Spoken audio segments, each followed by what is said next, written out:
ಶಾಲಾ ಮಕ್ಕಳನ್ನ ಕೊಂಡೊಯ್ತಾ ಇದ್ದ ರಿಕ್ಷಾ ಮತ್ತು ಪಿಕಪ್ ನಡುವೆ ಅಪಘಾತ ಸಂಭವಿಸಿ 4ನೇ ತರಗತಿ ವಿದ್ಯಾರ್ಥಿನಿ ಸಾವನ್ನಪ್ಪಿರುವ ಘಟನೆ ಬೆಳ್ಮ ಗ್ರಾಮದ ಕಲ್ಲಪಾದೆ ಎಂಬಲ್ಲಿ ಇಂದು ನಡೆದಿದೆ. ಬಡಕಬೈಲು ಮೊಹಮ್ಮದ್ ಬಿ ಮೋನು ಮತ್ತು ಮುನ್ಸಿಯಾ ದಂಪತಿ ಪುತ್ರಿ 9 ವರ್ಷದ ಆಯಿಷಾ ವಹೀಬಾ ಮೃತ ವಿದ್ಯಾರ್ಥಿನಿ. ಮದಕ ಭಾಗದಿಂದ ದೇರಳಕಟ್ಟೆ ನೇತಾಜಿ ಶಾಲೆಗೆ ಮಕ್ಕಳನ್ನು ಕರೆತರುವ ರಿಕ್ಷಾ ಕಲ್ಲಪಾದೆ ತಲುಪ್ತಾ ಇದ್ದಂತೆ ಎದುರಿನಿಂದ ಅತಿ ವೇಗ ಹಾಗೂ ಅಜಾಗರೂಕತೆಯಿಂದ ಬಂದ ಪಿಕಪ್ ವಾಹನ ಡಿಕ್ಕಿ ಹೊಡೆದಿದೆ. ಪರಿಣಾಮ ಆಯಿಷಾ ಗಂಭೀರವಾಗಿ ಗಾಯಗೊಂಡು ಆಸ್ಪತ್ರೆಗೆ ಸಾಗಿಸುವ ದಾರಿ ಮಧ್ಯೆ ಮೃತಪಟ್ಟಿದ್ದಾಳೆ. ರಿಕ್ಷಾದಲ್ಲಿದ್ದ ಇತರೆ 4 ವಿದ್ಯಾರ್ಥಿಗಳು ಅಲ್ಪ ಸ್ವಲ್ಪ ಗಾಯಗೊಂಡಿದ್ದಾರೆ. ರಿಕ್ಷಾ ಚಾಲಕನಿಗೂ ಗಾಯವಾಗಿದೆ.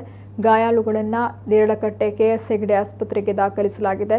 ಮಂಗಳೂರು ದಕ್ಷಿಣ ಸಂಚಾರಿ ಠಾಣಾ ಪೊಲೀಸರು ಪ್ರಕರಣ ದಾಖಲಿಸಿಕೊಂಡಿದ್ದಾರೆ. ವಿದ್ಯಾರ್ಥಿನಿ ಅಪಘಾತದಲ್ಲಿ ಮೃತಪಟ್ಟ ಹಿನ್ನೆಲೆ ದೇರಳಕಟ್ಟೆ ನೇತಾಜಿ ಸುಭಾಷ್ ಚಂದ್ರ ಬೋಸ್ ಸರಕಾರಿ ಹಿರಿಯ ಪ್ರಾಥಮಿಕ ಶಾಲೆಗೆ ರಜೆಯನ್ನ ನೀಡಲಾಗಿದೆ.